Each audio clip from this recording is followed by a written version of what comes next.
Sister tasty kitchen আপনাদের সবাইকে স্বাগত জানাচ্ছি। আজকে টেস্টি কিচেনের একটা রেসিপি, একটা মিষ্টি রেসিপি আপনাদের সঙ্গে শেয়ার করছি।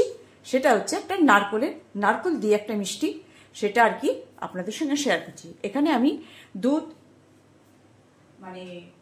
জাল দিতে বসিয়ে দিয়েছি, দুধটা জাল হচ্ছে। আর এই যে সর পড়ে গেছে একদম দুধটায়, তা এটা একটুখানি জাল হয়ে এর অর্ধেকটা ফুটিয়ে করব।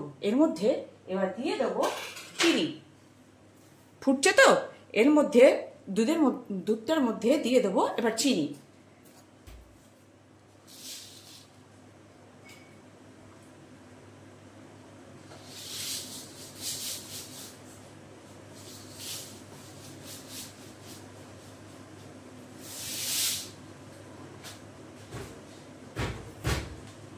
এই যে এটা নারকলের, এই নারকল আর কি কুড়িয়েছি আর কি। এই নারকলটা এতটা এক বাটির মতন দিয়ে দেবো বন্ধুরা। এবারে দিয়ে দেবো চিনিটা দিয়ে ভালো করে ঘুরিয়ে জাল দিয়ে নেব।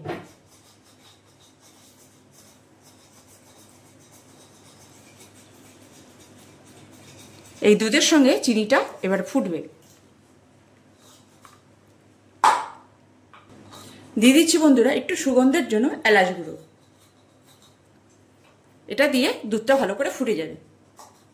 এবার কুড়িয়ে রাখা তাজা নারকেলের এই যে কোড়াটা দিয়ে দেবো, তাজা নারকেলের কোড়াটা দিয়ে দেবো।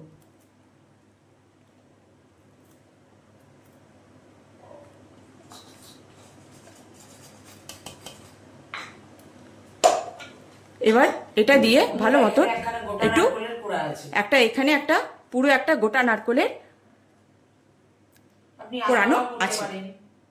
আর আপনি যদি মনে করেন যে আমি পুরো কোটা করবো না, সেই অনুযায়ী চিনির মাপটাও একটুখানি আপনার মিষ্টি অনুযায়ী দিয়ে নেবেন।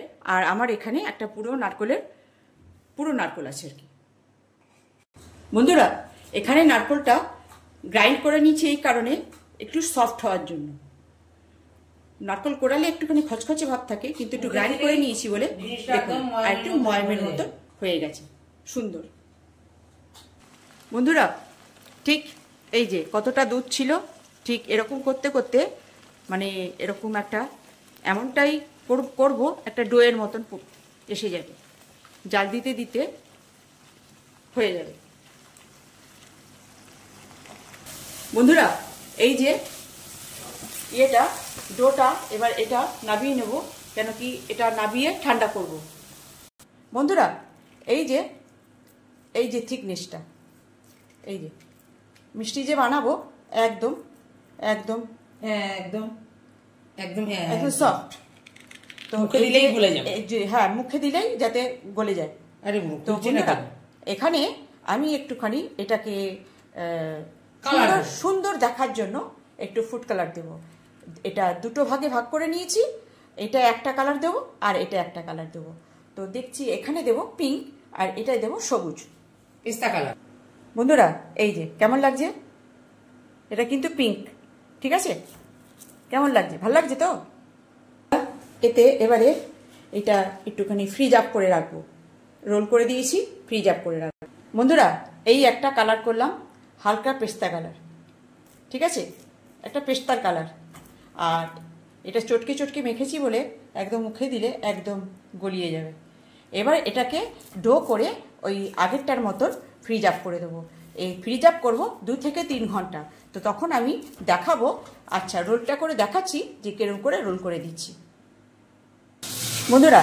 এই যে এখানে আমি এই পুতোর মতন করে দিয়েছি একদম, যাতে এই মিষ্টিটা কাটার সময় প্রবলেম না হয় আর সেট আপটা এভাবেই হয়ে যায়। সেই জন্য আমি এখানে নিয়ে নিচ্ছি একটা মুড়ির চিন কাগজ, ঠিক আছে? তাতে যে নারকেলটা কুড়িয়েছিলাম সেই নারকেলের তেলটা এতে লেগে আছে, সেই জন্য আমি আর এক্সট্রাভাবে তেল দিলাম না। এইবারে এটাকে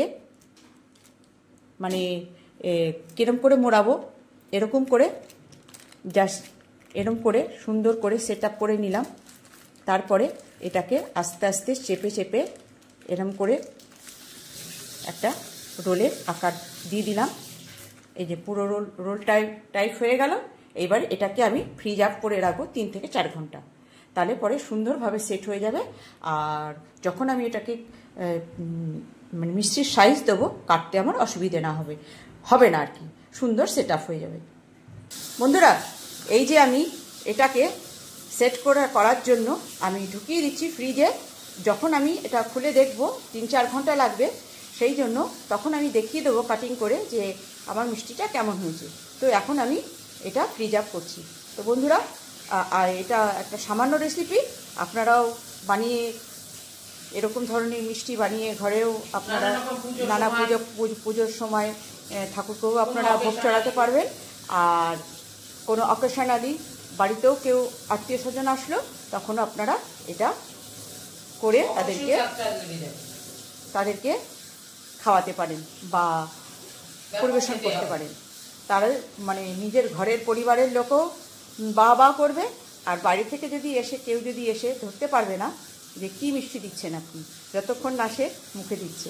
তো ওপর থেকে একদম জাদুগুড়ির মতন একদম ইয়াম্মি দুটো শেপের, দুটো একই জিনিস কিন্তু কালার দুটো দিয়ে একদম 2 রকমের মিষ্টি আমি আপনাদেরকে শিখিয়ে দিলাম। আর এইভাবেই ট্রাই করবেন। আর দুধটা পরিমাণে একটু বেশি দিলে জিনিসটা খেতে সুস্বাদু হবে। তো রাখছি বন্ধুরা, এটা ততক্ষণে সেট আপ হয়ে যাক। তারপরে 3-4 ঘন্টা পরে আমি দেখাচ্ছি কেটে যে কেমন সুন্দর হয়েছে। রাখছি বন্ধুরা, বাই।